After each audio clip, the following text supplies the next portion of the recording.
श्रीपुरवन्दिनी पाशं श्रीपुरवन्दिनी पत्रं यत्र विहायसि प्रविपुले स्थातुं क्षणं न क्षमम् तत्रास्ते गुणरत्नरोहणगिरि यो देवदेवो महान् चित्रं नात्र करोति कस्य मनसा दृष्टा पुरे श्रीपुरे सश्रीपार्श्वजनेश्वरो विजयते दिग्वासिषां शासनम् पत्र टिके न जहाँ अधर में गुण रत्नों का गिरिवर हो कितना विस्मय किसे नहीं हो चलो देख लो सिरपुर को देवों के भी देव पासुजिन अंतरिक्ष में शांत रहे युगों युगों तक दिगंबरों का जिन शासन जयवंत रहे युगों युगों तक दिगंबरों का जिन शासन जयवंत रहे। सिरपुर की पावन तीर्थ महातीर्थ भूमि से मैं आज आप सब लोगों को ये बात बता देना चाहता हूँ कि विवेकी पुरुष जो होता है वह आदरणीय पात्र को निश्चित करता है। जो जिसके पास विवेक नहीं होता है वो कांच और कंचन में भेद नहीं करता है, कांच और मणि में भेद नहीं करता है। लेकिन जिसके पास विवेक होता है वह व्यक्ति कांच और कंचन में, मणि और कांच में योग करता है। विवेक व्यक्ति हमेशा इस बात के लिए सोचता है कहाँ नमस्कार करना, कहाँ नहीं करना। क्योंकि बहुत सारे लोग कहते हैं कि हम इस मूर्ति को नमस्कार कर सकते हैं, उसको कर सकते हैं, इसको नहीं कर सकते। क्या कर सकते हैं? मैं कहता हूँ जिस मूर्ति से आपको वीतरागता की प्रेरणा मिले, वीतरागता में किसी प्रकार का खंडन ना हो, उस मूर्ति को आपको नमस्कार अवश्य करना चाहिए।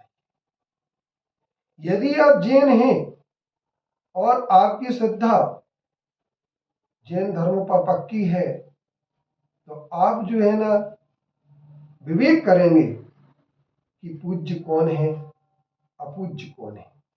और यदि आपकी श्रद्धा में सिर्फ इतना सा है कि आप 5 इंद्रिय के विषयों की प्राप्ति के लिए धर्म करना चाहते हैं, धम्मम भोग निमित्तम, यदि धर्म आप भोग के लिए करते हैं तो आप सुविधा प्राप्त करने की कोशिश करेंगे।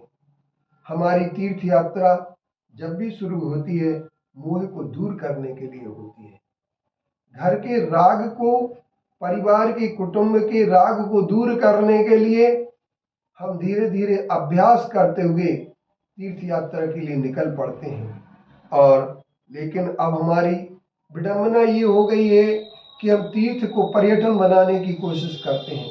हमारे अभी एक प्रश्न आया, एक व्यक्ति ने मेरे से प्रश्न किया कि महाराज जी हम जो है ना क्या किसी भी दूसरे जगह रुके तो क्या दिक्कत है, श्वेतांबर के यहाँ जाकर के अच्छी सुविधा मिलती है तो वहाँ जाए कि नहीं जाए।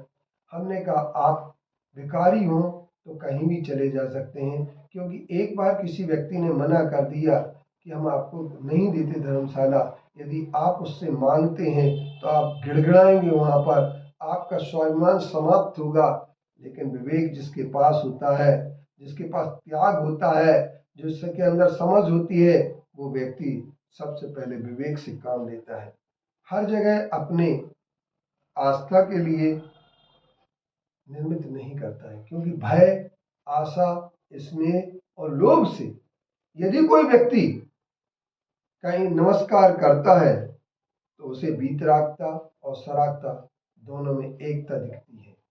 लेकिन जिसके अंदर भय नहीं है, आशा नहीं है, स्नेह नहीं है, लोभ नहीं है, वह विवेक करता है कि मैं उसी को नमस्कार करूंगा, उसी मूर्ति के सामने सिर झुकाऊंगा जिस मूर्ति में वीतरागता हो। जहां वीतरागता नहीं हो वहां नमस्कार नहीं करेंगे। एक प्रश्न आया कि जिसके अंदर